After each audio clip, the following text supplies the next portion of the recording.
BJP జాతీయ అధ్యక్షుడు నితిన్ నబీన్ రాజీనామాతో ఖాళీ అయిన బీహార్లోని బన్కీపూర్ అసెంబ్లీ నియోజకవర్గ ఉప ఎన్నికలో జనస్వరాజ్ పార్టీ నుంచి ఆ పార్టీ అధినేత ప్రశాంత్ కిషోర్ బరిలో ఉన్నారు. సార్, బన్కీపూర్ అంటే బీజేపీకి కంచుకోట. 2010, 15, 2020, 25లలో భారతీయ జనతా పార్టీ నుంచి నితిన్ నబీనే అక్కడ గెలిచారు. సార్, లాస్ట్ ఎలక్షన్స్ లో జనస్వరాజ్ పార్టీకి ఒక్క సీటు, జనస్వరాజ్ పార్టీ ఒక్క సీట్లోనూ గెలవలేకపోయింది.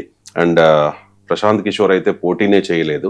ఇప్పుడేమో ఉప ఎన్నికలో పోటీ చేస్తూ ఉన్నారు ప్రశాంత్ కిషోర్.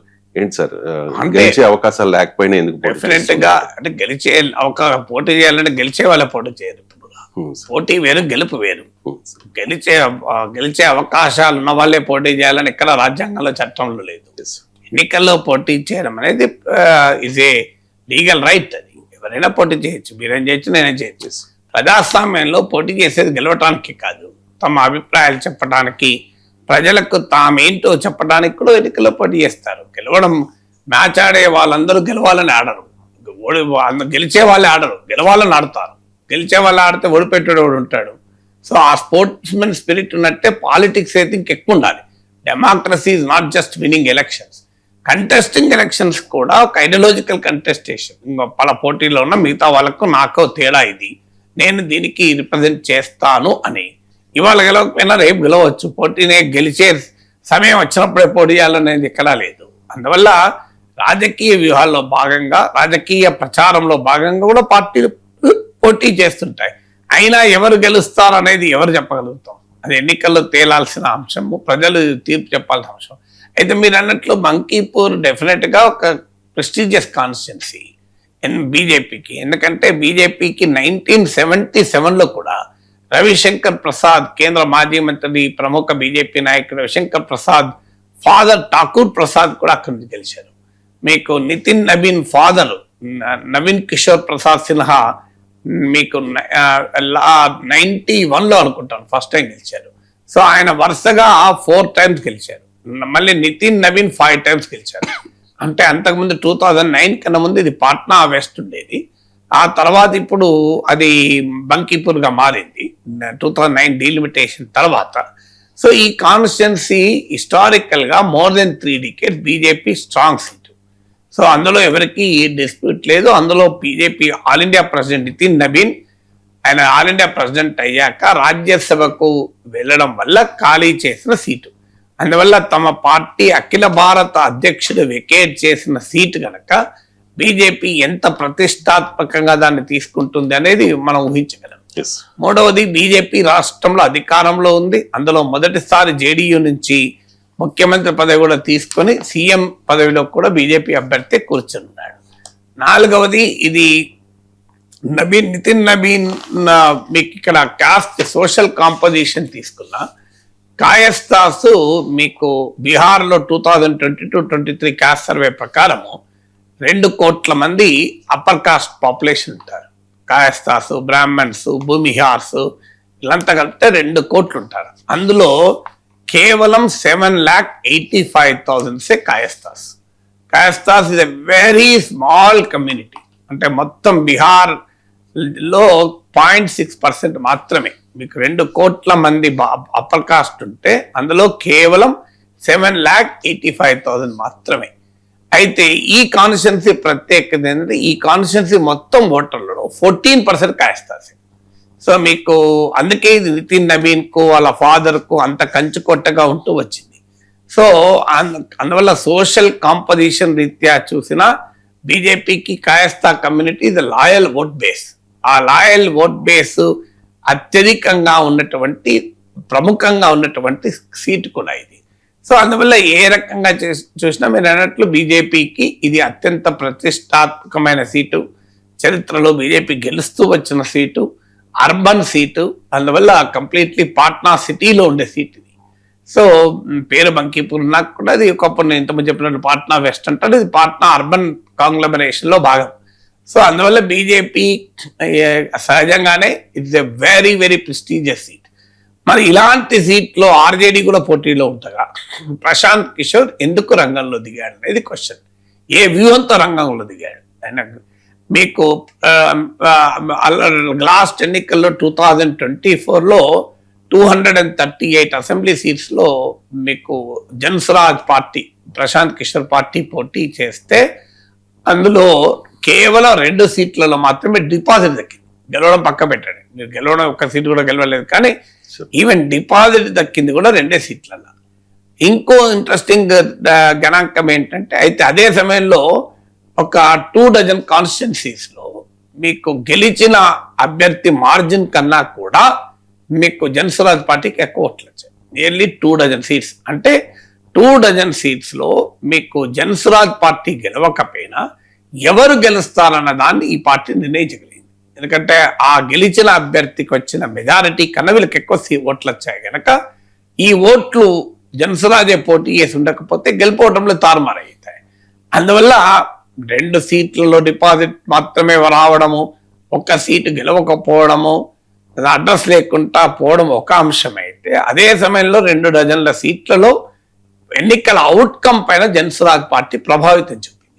అందువల్ల మీకు జన్స్వరాజ్ పూర్తిగా కొట్టిపారేయలేమనడానికి కూడా ఇదొక మీకు 16-17 లక్షల ఓట్లు కూడా వచ్చాయి. నాకు గుర్తున్నంత వరకు నియర్లీ 17 lakh ఓట్స్ వచ్చాయి. సో ఆ మేరకు అది కూడా సిగ్నిఫికెంట్ నెంబరే టోటల్ ఓట్ల రీత్యా.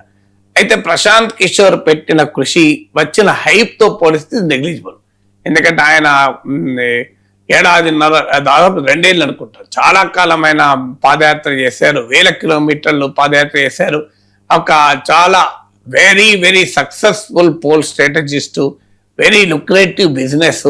సో 100 కోట్ల పొలిటికల్ కన్సల్టెన్సీ వ్యాపారం, హైలీ అకాంప్లిష్డ్ బ్రాండ్. ఎందుకంటే దాదాపు తాను కన్సల్టెంట్ గా ఉన్న ప్రతి ఒక్కరిని గెలిపించారు. నరేంద్ర మోడీ, నితీష్ కుమార్, కెప్టెన్ అమరేందర్ సింగ్, అరవింద్ కేజ్రీవాల్, వైఎస్ జగన్మోహన్ రెడ్డి, మమతా బెనర్జీ, స్టాలిన్, ఇలా ఆయన అడ్వైజర్ గా ఉండి గెలిపించిన పార్టీలు నాయకులు ఒక్కరు కాదు, 2 కాదు.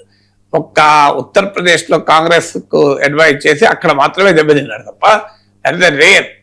అది మీకు ఇటీవల కూడా ఆయన నేను పొలిటికల్ కన్సల్టెన్సీ ఫీల్డ్ లో లేను అన్నాక కూడా లాస్ట్ ఎలక్షన్ లో తెలుగుదేశం పార్టీకి కూడా సలహాలు ఇచ్చారు. మీకు గన్నవరం ఎయిర్పోర్ట్ లో నారా లోకేష్, ప్రశాంత్ కిషోర్లు కనబడడం పెద్ద చర్చనీయాంశం కూడా ఆ తర్వాత. మీకు అందువల్ల ఇది వెరీ అకాంప్లిష్డ్ పోల్ స్ట్రాటజిస్ట్ కనుక అలాంటి ఒక ప్రొఫెషన్ వదిలేసి ఆయన ప్రత్యక్ష ఎన్నికల్లో దిగి చాలా పెద్ద ఎఫర్ట్ పెట్టారు, అందులో డిస్ప్యూట్ లేదు. కానీ రిజల్ట్ నెగ్లిజిబుల్ వచ్చింది. దీంతో ప్రశాంత్ కిషోర్ వెనుదిరిగిపోతారు, will go back to his political consultancy field అనుకున్నారు. కానీ ఆయన లాంగ్ ఇన్నింగ్స్ ఆడటానికి రెడీ అవుతున్నాడు అన్నది ఈ ఆయన ఉప ఎన్నికల్లో దిగడంలో ద్వారా వ్యక్తం చేసిన ఒక సంకేతం. సాధారణంగా తన పార్టీ అంత ఘోరంగా దెబ్బతిన్న తర్వాత ఫ్రస్ట్రేట్ అయిపోయి దుకాణం మూసేసుకొని వెళ్ళిపోవాలి.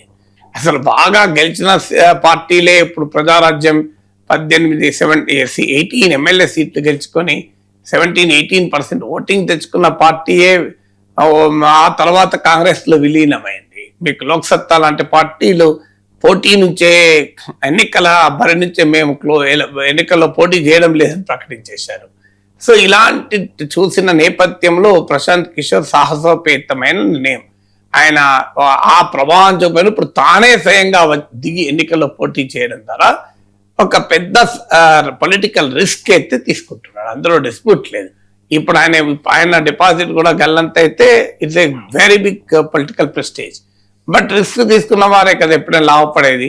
ఇప్పుడు ప్రశాంత్ కిషోర్ ఇప్పుడు ఒకటి ఆయనకున్న ఆపర్చునిటీ, గెలవడం అనేది అంత సులభం కాదు.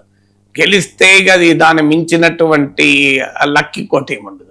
గెలవడం సులభం కాదు, కానీ అట్లీస్ట్ ఆర్జేడీని గనక వెనక్కు నెట్టగలిగితే, అంటే బీజేపీకి ప్రధాన ప్రత్యర్థిగా ప్రశాంత్ కిషోర్ గనక ఈ ఎన్నికల్లో పర్ఫార్మ్ చేయగలిగితే భవిష్యత్ బీహార్ రాజకీయాల్లో బీజేపీకి తానే ప్రత్యామ్నాయం, ఆర్జేడీ కాదు అని ఒక నరేటివ్ బిల్డ్ చేస్తానికి ఉపయోగపడుతుంది. ఒకవేళ గెలిస్తే ఇక బీజేపీకి ఒక పెద్ద షాక్ తగిలినట్టే అవుతుంది. అందువల్ల ఆయన ఫోకస్ కూడా సామ్రాట్ చౌదరి పైన ఫోకస్ చేస్తున్నాడు. బీహార్ ముఖ్యమంత్రి, ఆయన కోయిరీ కమ్యూనిటీకి చెందిన వ్యక్తి. అంటే కుర్మి కోయిరి వీళ్ళంతా బీహార్లో most backward cost. Nitish Kumar బాగా నర్చర్ చేసిన ఓట్ బ్యాంక్. సో బీజేపీ ఏంటంటే నితీష్ కుమార్ ను పక్కకు పెట్టాక అనివార్యంగా ఆ కమ్యూనిటీస్కు చెందినటువంటి నితీష్ కుమార్ కుర్మి అయితే కోయిరిని, సామ్రాట్ చౌదరిని ఆయన ఇతర పార్టీల నుంచి వచ్చినా ఆయన ముఖ్యమంత్రి చేశారు. దీంతో బీహార్లో బీజేపీకి సాంప్రదాయకంగా అనుకూలం ఉండి ఇది మా పార్టీ అని ఓన్ చేసుకునే కమ్యూనిటీ బ్రాహ్మణ్ కమ్యూనిటీ.